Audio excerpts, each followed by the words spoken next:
లేవురా లేవు పందిలాగా వన్ను పైకి పోయి చాయ్ పత్తి అడగరాపో. అక్క మమ్మీ జర చాయ్ పత్తి ఇమ్మన్నది. అక్క చక్కెర కొత్తిమీర పుదీనా అక్క టమాటా. అరే నువ్వు ఊకే రాకరా, ఏమేం కావాలో ఒకటిసారి రాసుకొని రాపో. సరే అక్క. A few moments later. అక్క అరే నేనేమైనా కిరాణా దుకాణం పెట్టుకున్నారా? ఇవన్నీ నీకు ఇచ్చే బదులు సప్పుడు దాకా ఏంటి నిందా? అవునక్క నిన్న సాయిగడు కొట్టినంట కదా. అవును. మరి నువ్వేం అల్లేవా?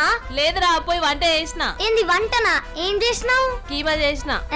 కీమా ఎందుకు? సాయికి ఇష్టమని. ఓ మరి లేదు తినలేకపోయిండు. అగో ఎందుకు తిల్లే? బానే ఉంది కదా. నువ్వు తినే కీమా ఎవరిదనుకున్నావు? అంటే